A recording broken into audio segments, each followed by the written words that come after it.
Hola, bienvenidas y bienvenidos a esta charla que forma parte del ciclo de actividades Las mujeres, las niñas y la ciencia, escribiendo juntas nuestra historia. El evento se está llevando a cabo dentro del marco del Día Internacional de la Mujer, la Niña y la Ciencia, que se celebrará el próximo 11 de febrero. El día de hoy tenemos el gran honor de presentarles a la bióloga Andrea Hernández Jaramillo de Quantum Quads, que presentará la charla Elia Bravo Hollis, Amor, Pasión y Coraje entre Espinas. Antes de iniciar, quisiera presentarles y hablarles un poquito al respecto de todo el trabajo que realiza Andrea. Y bueno, ella es amante de las plantas y tesista de la carrera de biología eh, en el área terminal de biodiversidad. Se enfoca principalmente en la taxonomía de cactáceas y también es representante de los alumnos del ciclo terminal ante el Comité Académico de Carrera de Biología en la Facultad de Estudios Superiores Zaragoza. Asimismo, es cofundadora y coordinadora de recursos humanos de Quantum Quad y participa como secretaria técnica dentro del comité organizador de CREA SICTE, antes Expo Ideas, Ciudad de México. Bienvenida, Andrea, y pues te dejamos el espacio y la palabra para que puedas presentarnos tu bonita charla. Hola Brenda, y muchísimas gracias a todos. Muchas felicidades por el proyecto, porque a las mujeres nos gusta la ciencia y sobre todo también por este ciclo de charlas, conferencias y parte conversatorios también de las mujeres, las niñas y la ciencia escribiendo nuestra historia juntas. Cuando recibí la invitación me emocioné muchísimo y pues pensé de qué les voy a hablar, ¿no? Pero pues la pregunta realmente duró un segundo y fue, ok, ¿por qué no usamos algo que engloba todo esto? Mujeres, historia y ciencia. Entonces, el título es un tanto interesante, creo que incluso telenovelesco, Amor, Pasión y Coraje entre Espinas. Elia Bravo Olis. Quiero que no solamente nos vayamos en los aspectos biográficos, sino también vamos a estar hablando un poquito sobre la historia en la que tuvo que vivir, el marco histórico en el que vivió Elia Bravo Olis, y también sobre su objeto de estudio. ¿Qué hizo? ¿Qué no hizo? ¿Y cuáles fueron algunos de sus aportes a la ciencia? Elia Bravo Olis, como muchas de nosotras, fue una niña que se enamoró de la naturaleza rápidamente. Ella nació en 1901 y su papá se llamaba Samuel Bravo.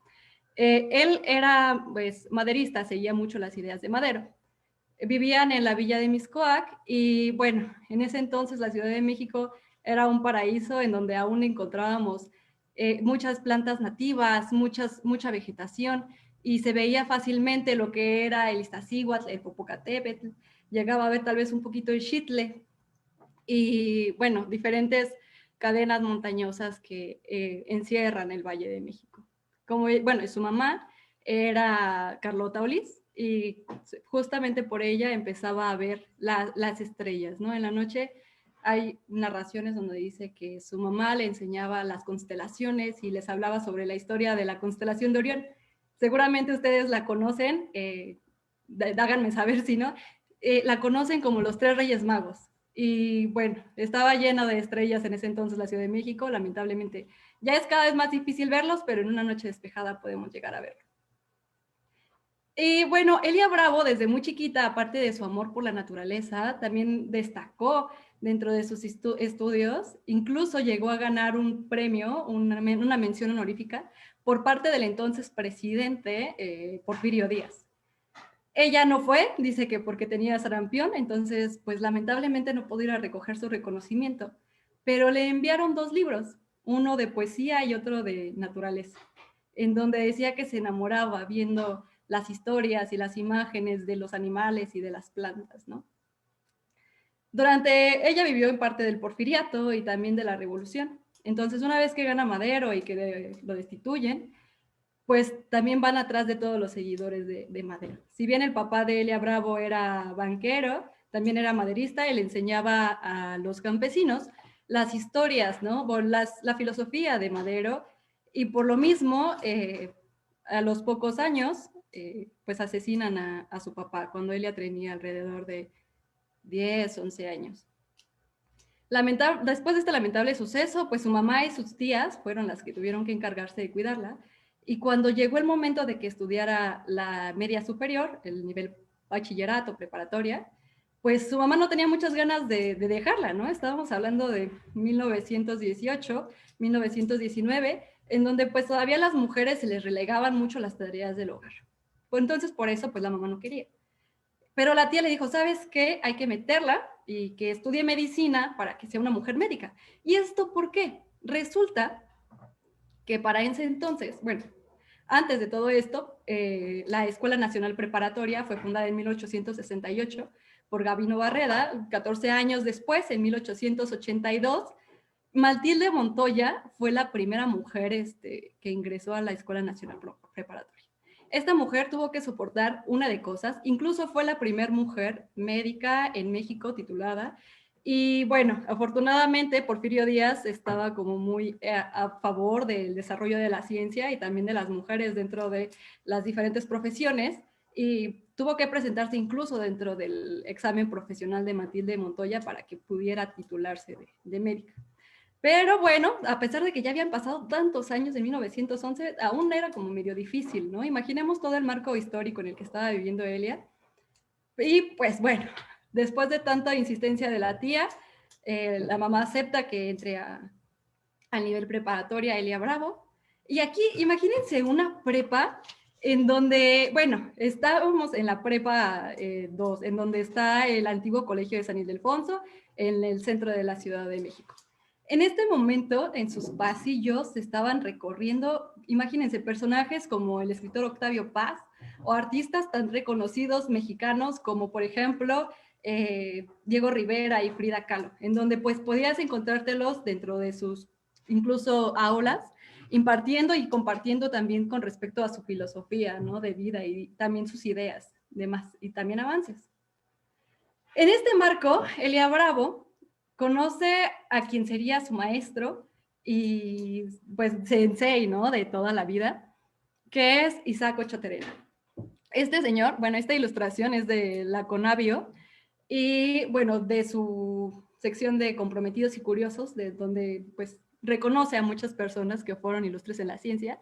Isaac Ochoterena fue un pionero en las ciencias biológicas en México y ya estando en la prepa, pues Alia conoce a este señor y él la reconoce como una excelente alumna, así que la incluye dentro de sus ayudantes como para preparar los materiales, para que estuviera listo el laboratorio de biología y demás. Entonces, ella apoyaba en estas labores y no solamente en eso, ya que era una alumna destacada, también le pidió que estudiara los protozoarios.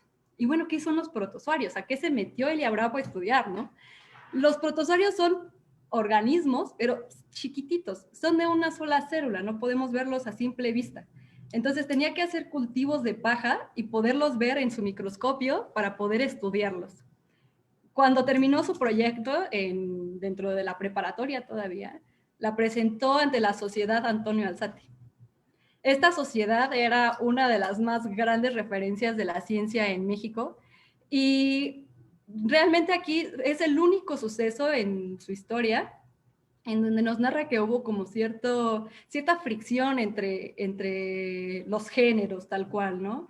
Le aplaudieron y bla, pero dice que en algún momento, después de su charla, quizás no le entendieron muy bien o algo, y escuchó como un par de hombres se refirieron a de, y ahora las mujeres también se meten en la ciencia, ¿no? Pero después de esto no se vuelve a relatar o no comenta Elia Bravo en ningún momento que haya sufrido o que haya tenido problemas por respecto a su género. Pero sí, con respecto a dramas históricos. O sea, fue bastante interesante porque cuando ella sale de la prepa, sabe que quiere estudiar biología y dice, yo voy a estudiar biología. Había un pequeño detalle. En ese entonces, la carrera de biología no estaba dentro de la UNAM, que es donde estaba estudiando la preparatoria Elia Bravo. Entonces, pues empezó a tomar clases de medicina y un poco de clases en la Facultad de Filosofía y Letras, buscando, ¿no?, llevar como una formación un tanto afín a la biología para continuar sus estudios, hasta que en 1929, un poquito antes, en 1923, me parece, sí, abren ya la carrera de biología en la UNAM, y en 1925 Elia Bravo se titula como la primer bióloga mexicana. asombroso. También de forma paralela, durante este tiempo, se estaba llevando lo que era la guerra cristera. Entonces, imaginemos que todo este contexto en el histórico en el que estaba viviendo Elia Bravo, pues era un tanto complejo, ¿no? Poder sobrellevar la investigación y también, pues, conflictos bélicos que se llevaban en ese mismo momento. La guerra cristera, de forma muy general, la iglesia en ese momento tenía muchísimo poder en el Estado y dentro de la economía del país, y el Estado decidió quitarle todo su poder, toda la cuestión que tenía de influencia la iglesia aquí, se le retira y se queda solamente con el Estado, pero también se buscaba abolir a la iglesia del territorio, ¿no? Y bueno, la iglesia no estuvo como muy de acuerdo, la iglesia católica, y por eso hubo un gran enfrentamiento. Posteriormente, en lo que es 1929, la UNAM por fin obtiene su autonomía, por fin es autónoma. Entonces, muchos institutos del gobierno en este momento pasan a ser parte de la UNAM. Y uno de estos institutos o instituciones pasa a ser el Instituto de Biología de la UNAM. Y adivinen quién fue el director. El primer director de este instituto pues, fue Isaac Ochotenena, el maestro de Elia Bravo Oliza. Y como Elia Bravo estaba ya titulada y era pues una de las mejores investigadoras, referentes de lo que teníamos en ese momento, pues la nombra curadora del herbario. El MEXU es un herbario es una colección científica en donde se guardan muchas plantas, pero ya secas, con datos muy importantes como su nombre científico, en dónde se distribuye, qué tipo de vegetación les rodea y también, por ejemplo, en qué año se encontró en ese lugar, ¿no? Por ejemplo, hay registros de algunos lugares en donde pues ya no existen ejemplares o vida natural, ¿no? Ya está desplazada esas plantas y tuvieron que meter casas o metieron incluso presas. Y pues bueno, Elia Bravo se dedicaba a dirigir por primera vez este herbario y ahorita es uno de los más grandes, es el más grande de México y es el de los más grandes de América Latina. Actualmente tiene alrededor de 1.300.000 ejemplares, entonces es un acervo riquísimo. Bueno, y después de que Elia está estudiando esto y estudia la maestría, Isaac Ochotenena le pide que estudie las cactáceas de México, ya que estaba inmerso en lo que es la agenda mexicana y pues entonces tenían que también estudiar cuestiones referentes a México, ¿no? No solamente irnos a plantas de otros lados. Pero pues, ¿por qué las cactáceas? ¿Qué tienen las cactáceas? Para empezar, ¿qué es un cactus, no? Aquí quiero hacer un breve espacio para dejar de presentar mi pantalla y hablarles un poquito más de qué son estas plantas, este maravilloso mundo de las cactáceas. De repente nos encontramos investigando en internet, ¿no? Cuando adquirimos una planta y vemos que nos hablan de los cactus. Y bueno, los cactus son plantas suculentas, ¿sí? ¿Qué es una planta suculenta? Son plantas que guardan agüita en sus tejidos, en sus tallos, en sus en sus tallos, en sus raíces o en sus hojas. Pero pues no todas las plantas suculentas son cactáceas. Por ejemplo, les traigo algunos ejemplares que les quisiera mostrar. Este es un agave atenuata, que bueno, es originario de México y también guarda mucha agua en sus hojas, pero eso no lo hace una cactácea, esto es una agavácea. Y de repente también nos llegamos a confundir con algunas otras plantitas, por ejemplo, las sábilas, ¿no? Entonces, pues guardan agüita en sus hojas, parece que viven en lugares desérticos, pero pues tampoco las hace cactáceas. Entonces, ¿qué es una cactácea? Las cactáceas, si bien son plantas suculentas que guardan agüita en sus tallos, les voy a presentar esta. Su principal característica, ven, tienen espinas, no es la principal. Abajito de las espinas hay una estructura que es como, no sé si vean bien esta bolita. Justo abajo, se llama areola. Estas areolas son las que hacen que se caractericen las cactáceas y sepamos que es una cactácea. También tienen bueno, las areolas aquí, por ejemplo, sirven una para que saque las flores. En la parte, por ejemplo, este ejemplar saca las flores en la parte de arriba, o también se le conoce como zona apical de la planta.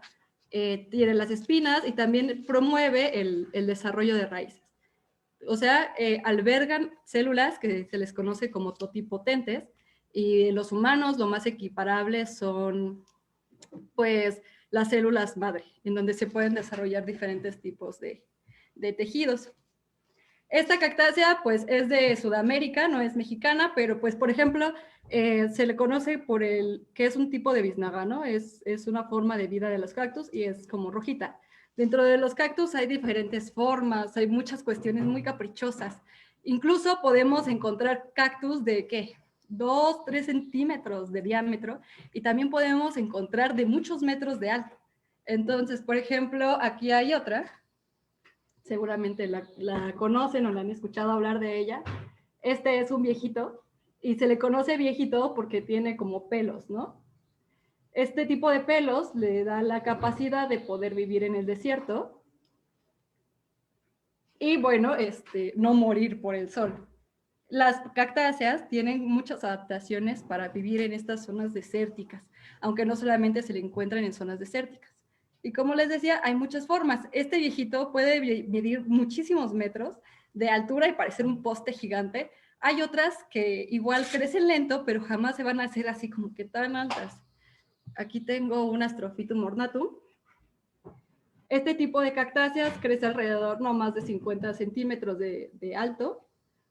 Y bueno, es una de las cactáceas más bonitas que hay, ¿no? Se venden muchísimo. Y bueno, dentro de estas mismas formas, que son como biznagas o bolitas, hay otras que también se les conoce como crestadas, en donde tienen una deformación en la parte de hasta arriba de la planta. Y bueno, encontramos plantas súper interesantes como esta otra. Se les conoce como cactus monstruosos o deformes, ¿no? Porque justamente no guardan como esa forma simétrica o regular, como muchas otras cactáceas. Pero bueno, no solamente podemos ver cactus en forma de postes o en forma de biznagas. Hay algunas otras que tienen forma de candelabro, o así les conocen. Empiezan como con un postecito y después se hacen muchas ramificaciones, por lo cual parece un candelabro. E igual hay algunas que se les conoce como arborescentes, o sea, parecen árboles. Por ejemplo, están algunos ejemplares de nopales, en donde parece que literal es como un arbolito de nopales. Y todo esto son tallos. Los tallos son los fotosintéticos. No hay cactáceas que presenten hojas. Algunos nopales sí llegan a presentar hojas, y hay algunas otras que ya parecen más plantas que cactus, pero también llegan a presentar hojas, se les conoce como peresquias. Y bueno, no solamente eso, también hay algunas muy raras que se encuentran en zonas tropicales. Estas plantas que están en zonas tropicales se encuentran incluso viviendo encima de los árboles. Eso se les conoce que son epífitas. Esta maravillosa adaptación de las plantas pues dice que pueden estar tanto en zonas desérticas como en zonas tropicales, y es muy bonito. Y esto se dedicaba a Elia Bravo Liz, ¿no? A estudiar todo este tipo de plantas. Pero igual, de repente no solamente se englobaba en las cactáceas, sino también nos abarcaba un poquito de las suculentas mexicanas. Por ejemplo, aquí también tengo un pequeño ejemplo de una Echeveria pulvinata, y pues es muy suavecita cuando la tocas, ¿no? Entonces, la diversidad de México es enorme, enorme. Hay algunas otras plantas que también parecen cactus, que no son cactus. Por ejemplo, las estapelias, esta de aquí. La vemos y dices, no inventes, es que sí parece un cactus, ¿no? Hasta parece que aquí tiene las areolas. No tiene areolas, e incluso la forma de su flor pareciera como una estrella de mar. Y huele muy feo. Dentro de las cactáceas no tenemos registrado todavía alguna flor que huela feo. Esta flor en específico huele como a carne en putrefacción. Y bueno, dentro de las floraciones que se sabe de cactáceas, pues son polinizadas por muchos animales, pero no por moscas. Y en esta que les presenté de la estapelia, pues son polinizadas por moscas, por eso huelen feo. Y bueno, en 1937 le piden a Elia que estudie las cactáceas de México, y por eso, bueno, en 1937 publica el libro El resultado de esta investigación que ella realizó, y nos da a conocer al mundo. Es una belleza en donde sienta precedentes en español de diferentes formas de vida de las cactáceas, ¿no? Aquí en la fotografía está una Opuntia microdacis. Esta es una advertencia, si la ven en campo o en la casa de su abuelita, no la toquen. No la toquen porque se van a arrepentir mucho. No sé si han escuchado el término de aguates o te vas a aguatar, y eso es cuando estás pelando tuna. Es porque tienen unas espinas tan chiquititas, que se llaman aguates, y si tú las tocas, son muy, están desprendidas, se desprenden fácilmente de la planta, y pues te pica muy feo, y quitártelas es muy difícil porque verlas es complicadísimo. Y todas estas plantas, a lo largo del tiempo, han sido depredadas y han sido saqueadas. Dentro de sus principales amenazas están el cambio de uso de tierra, por ejemplo, en donde tenemos un campo pasa a ser un cultivo, y pues eso ya les afecta a estas plantas porque crecen muy lento. ¿Qué otras cosas? Por ejemplo, también cuando ponen casas encima del campo, o cuando de repente llegan a ser presas, igual se ha perdido una gran variedad de plantas pues inundada dentro de las presas, que no son pues como digamos que relocalizadas para que no se pierda esta diversidad biológica. Y bueno, les afecta demasiado porque ya les comenté, tardan mucho en crecer y también en reproducirse para que alcancen la edad reproductiva, dependiendo de las especies. Por ejemplo, algunas llegan a la madurez reproductiva a los 40, 50 años, y eso pues hablando de poco, ¿no?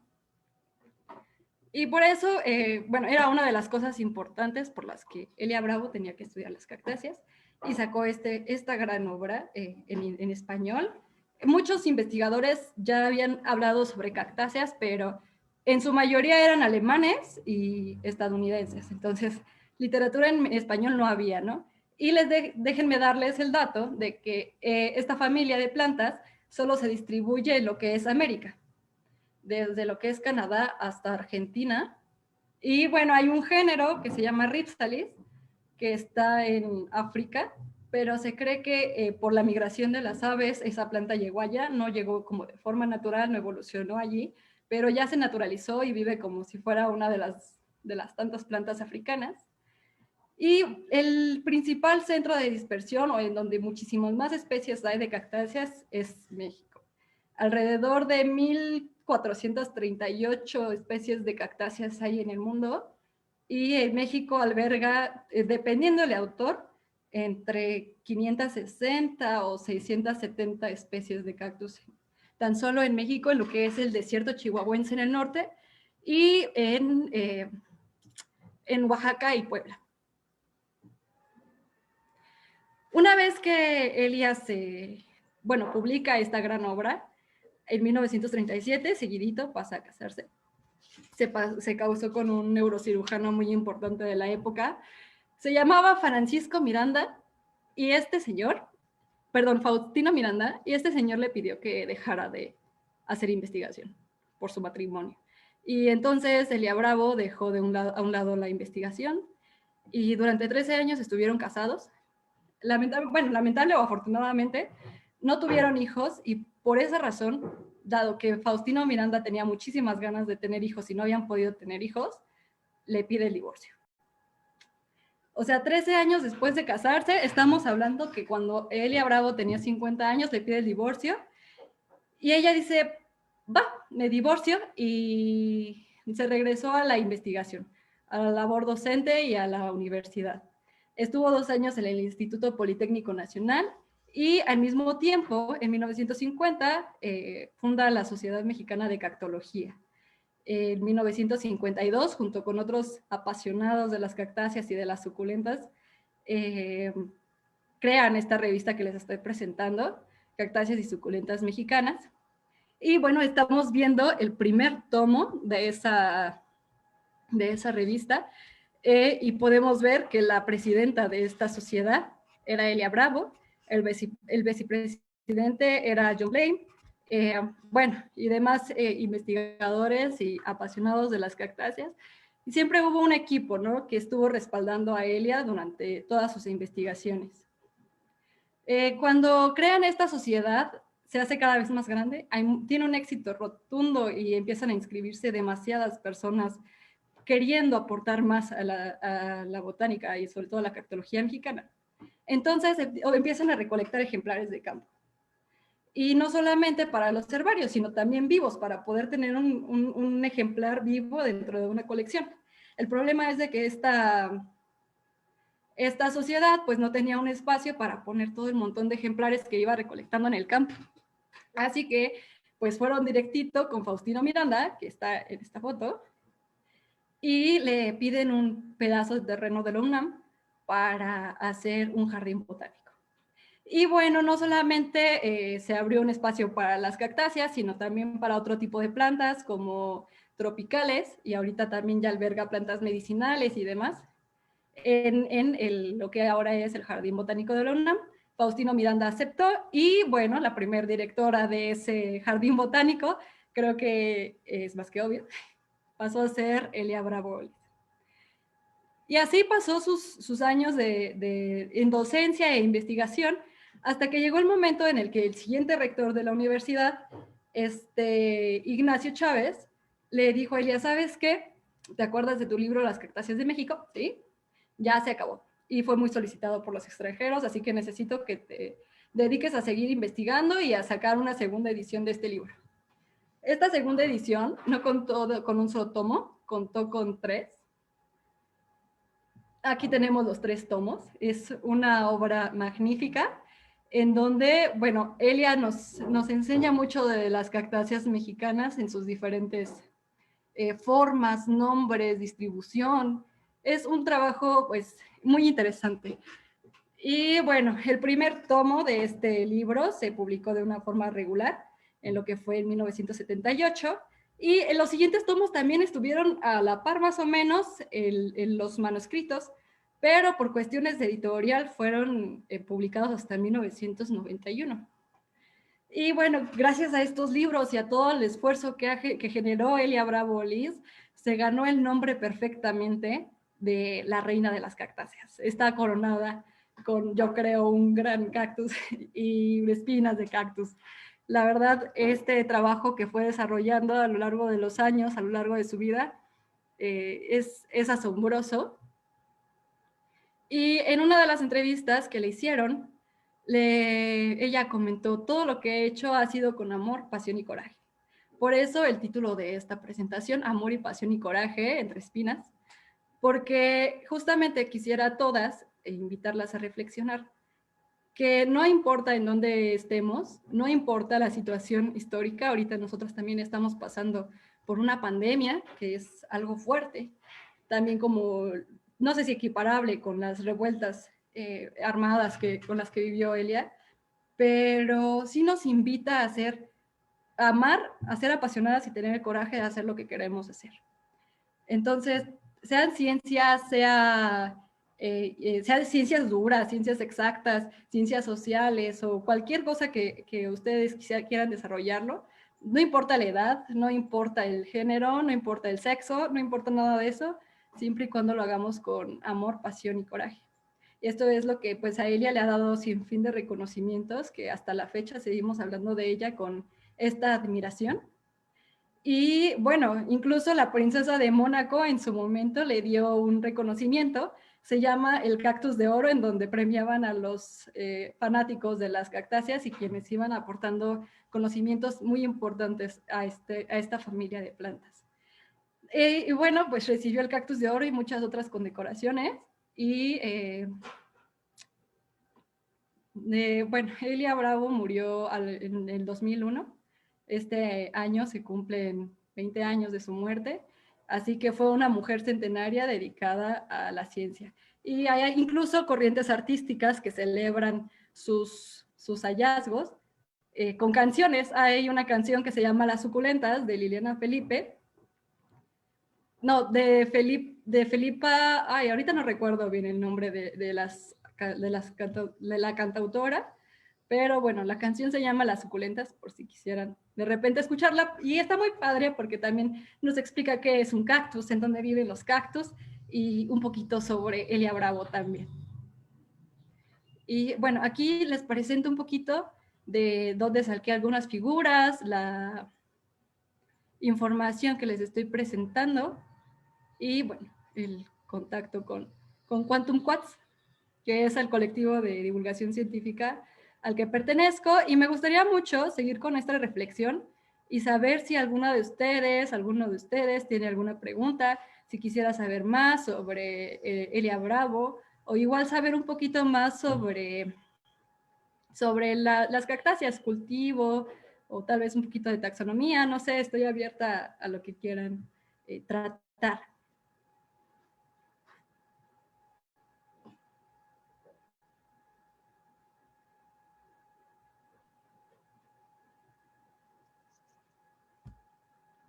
Muchas gracias, Andrea. De verdad que es increíble todo este trabajo que realizó Elia y que a pesar de ser una sola historia, implica muchísimo en las mujeres que actualmente queremos dedicarnos en la ciencia o bien las que quieren dedicarse posteriormente a realizar investigación.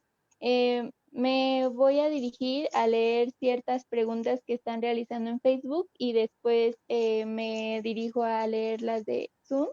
Mira, principalmente te preguntan, Andrea, en Facebook Luis Enrique Hernández pregunta, ¿es lo mismo cactus y cactácea? Sí, sí es lo mismo, simplemente son otra forma de referirnos a estas plantas, ¿no? Pero sí, sí es lo mismo. Ay, perdón, ya no sé. Ok, muchas gracias. Jade Mata pregunta, ¿las suculentas no entran en la familia de las cactáceas? Voy a decir una frase a ver si no está muy enredada. Todas las cactáceas son suculentas, pero no todas las suculentas son cactáceas.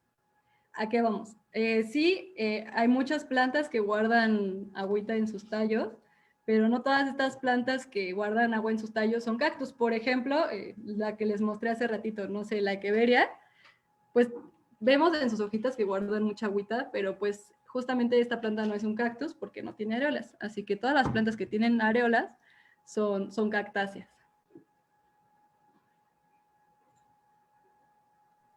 Ok, muchas gracias. También preguntan, mm, ¿qué tan recomendable es tener cactáceas en casa, pensando en la extracción de especies de su hábitat? Ah, esa es una muy buena pregunta. Eh, Depende. Sí es recomendable, está bien, siempre y cuando adquieran los ejemplares en un lugar en donde tengan permiso para reproducirlas. Por ejemplo, hay algunas instancias que se llaman unidades de manejo de vida silvestre, en donde generan permisos ante la Semarnat, que se encarga de regular todo esto, y bueno, les da el permiso para que puedan vender estas plantas, ya que ellos no las extraen del campo. Lo que hacen ellos es reproducirlas a través de semilla y ya una vez que las reproducen y siguen haciendo nuevas generaciones, pues ahora sí las venden al público. Entonces hay que tener mucho cuidado de en dónde compramos nuestras plantas para poder tenerlas. Si quieren un lugar muy fácil de reconocer, está por ejemplo afuera del Jardín Botánico, la tienda Tigridia, si no mal recuerdo. Allí pueden adquirir ejemplares y está muy padre porque estos ejemplares los hacen como in vitro, no necesariamente de semillas, sino hacen cultivos de células en donde pues generan plantas clones de otras plantas sin que tengan que depredar el medio ambiente. Muchas gracias. Tenemos otra pregunta de Fernanda. Cuando le quitas espinas a un cactus sale un líquido blanco. ¿Qué es? Eh, es pues todo este flujo en donde tiene su, por así decirlo, savia, en donde tiene los nutrientes. Entonces, son varias cosas, ¿no? Sobre todo es agüita que tiene guardada en el tallo y también podemos tener algunas otras cosas como nutrientes o ya, pues sí, resultado de las fotosíntesis, ya alimento tal cual de la planta. Pero sobre todo agua, porque tienen mucha agua en sus tallos. Incluso las vacas se los comen. Una vez me tocó ver en campo que una vaca se estaba comiendo un nopal porque pues estábamos en temporada de seca Y la vaca pues tenía hambre y no tenía de dónde comer y se estaba comiendo así un nopal con unas espinas enormes. Y bueno, entonces Wow. sí, ese liquidito puede ser sobre todo agua. Ok, muchas gracias. También Dania Esquivel pregunta, ¿todos los cactus tienen espinas? No todos. Algunos sí, hay algunos otros que no. Por ejemplo, ¿se acuerdan de les estaba hablando de uno de África que se llama Ripsalis? Eh, no tiene espinas, está desnudo. Entonces, algunos cactus no tienen, pero la mayoría tienen, la mayoría. Ok, muchas Así que depende de la especie. gracias. Ariana Vadillo pregunta, ¿aún se puede conseguir algún ejemplar?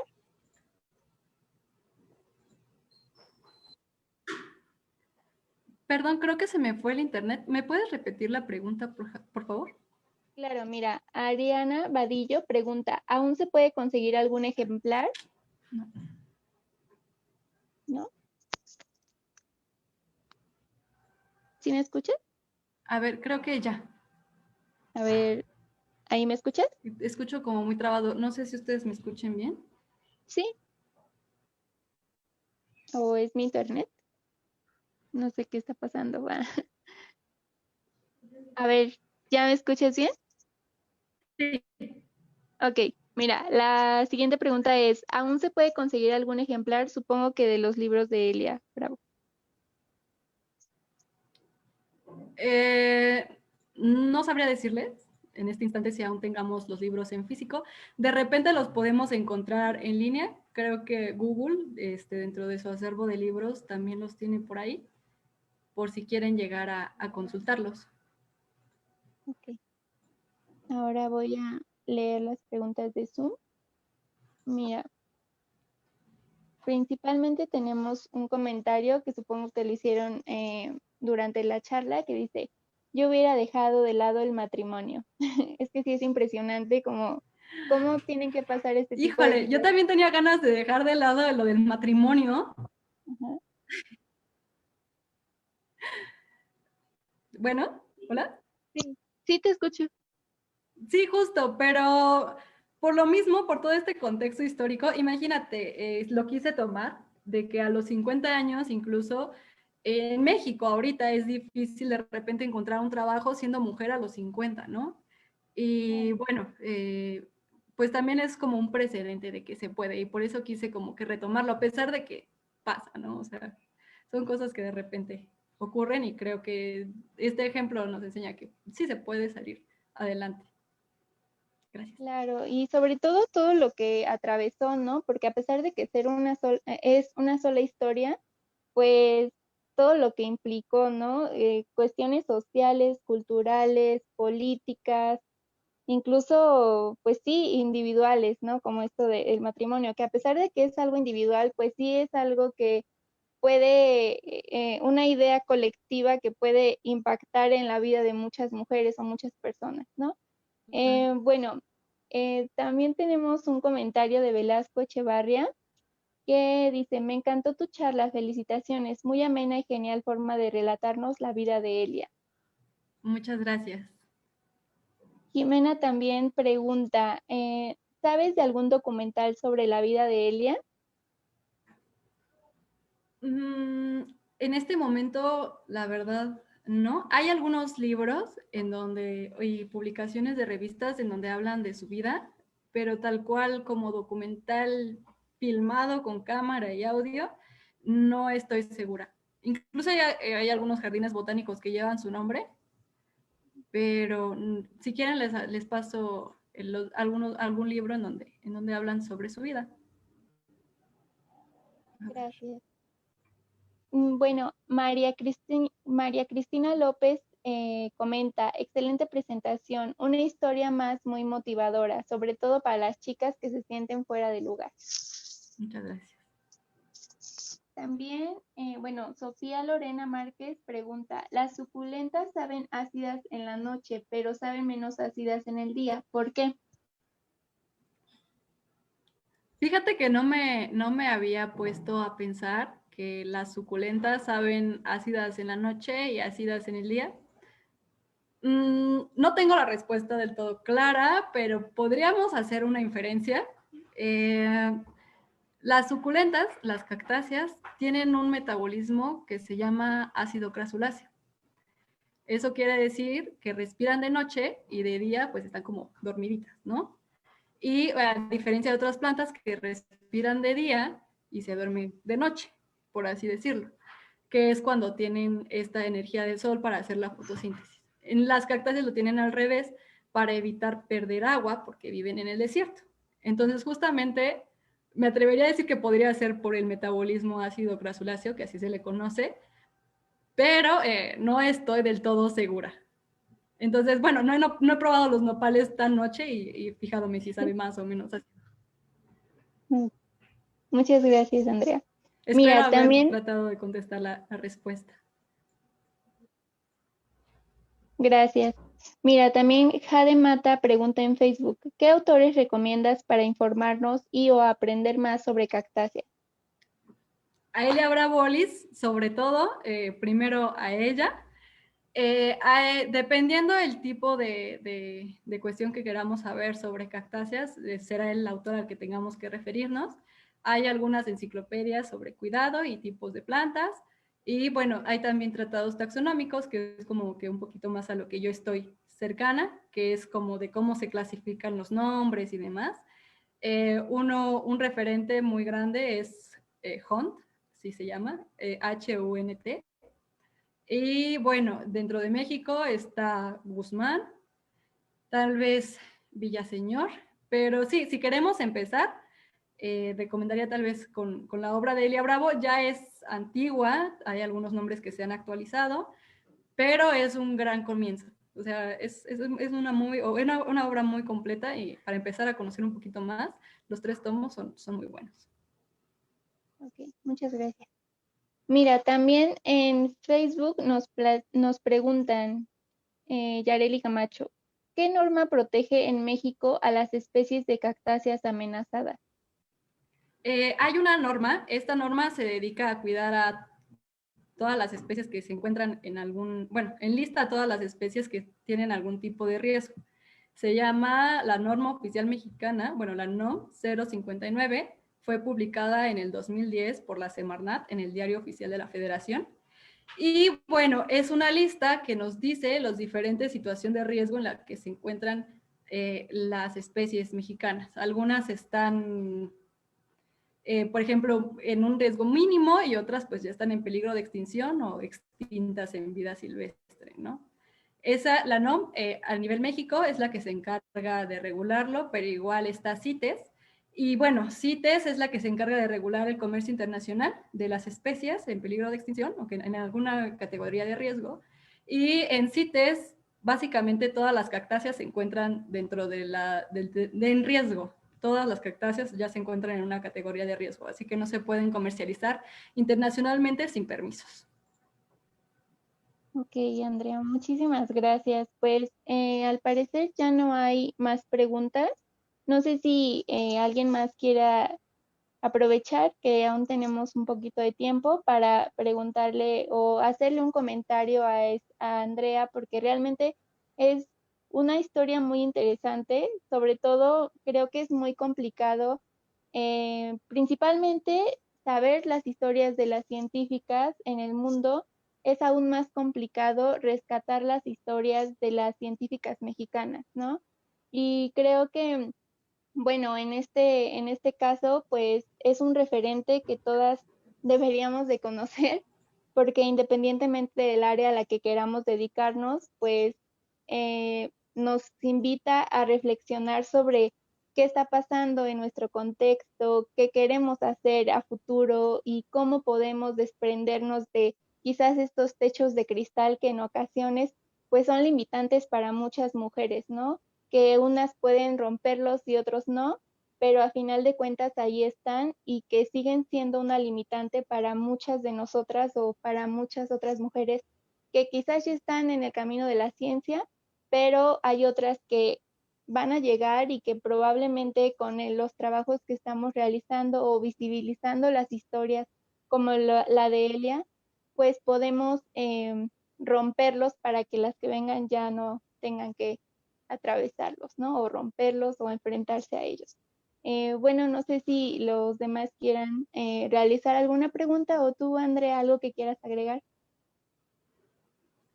Pues sí, justo lo que mencionas es cierto, de repente muchas historias se quedan enterradas y pues bueno, Elia no es la única mujer científica mexicana que se ha hecho notar, hay muchas otras y también nos invita, ¿no? A buscar romper también estas barreras porque nos las ponen y nos las creemos muchas veces, ¿no?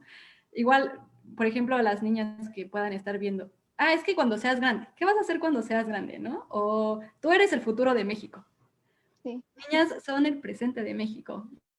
Niñas ya pueden empezar a hacer cosas. Y bueno, hay iniciativas muy, muy interesantes como de la Conavio, se llama Naturalista y nos invita igual a ser todos científicos, ¿no? O aportar un granito a la ciencia, en donde, bueno, es una aplicación en donde tú le tomas fotografías a las plantas o animales que te encuentras en tu entorno y las subes a la plataforma. Y si no te sabes el nombre científico, pues tal vez haya algún científico por ahí en donde te ayude a ponerle el nombre científico a esa planta o ese animal o el común. Entonces, nosotras ya podemos empezar a hacer ciencia desde nuestras casas, ¿no? Entonces, Claro. invitarlas a hacer ciencia, invitarlas también a que pues, se unan a este tipo de iniciativas. También otra vez felicitar a Nextia Lab y a su proyecto, que es indispensable en estos momentos. Y bueno, creo que sería todo de mi parte. Si quieren seguirnos en Quantum Quads también, ahí estamos también divulgando ciencia y es muy bonito toda esta red de colaboración que podemos tener también entre grupos de divulgación científica.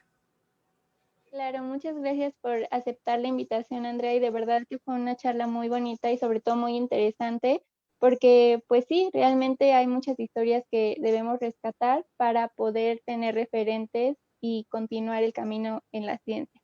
Y bueno, pues en nombre de todas y todos los que conformamos Nextia Lab, les agradecemos a cada una de ustedes, nuestras invitadas, por brindarse el tiempo de estar presentes dentro de este conversatorio, así como a cada uno de nuestros seguidores, tanto en Instagram, Facebook y YouTube.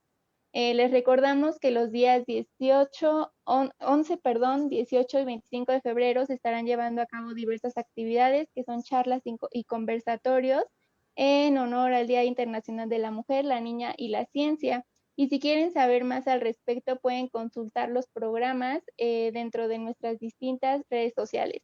Y bueno, recuerden que nosotros somos Nextia Lab y estamos haciendo este evento llamado Las Mujeres, las Niñas y la Ciencia, escribiendo juntas nuestra historia. Hasta luego.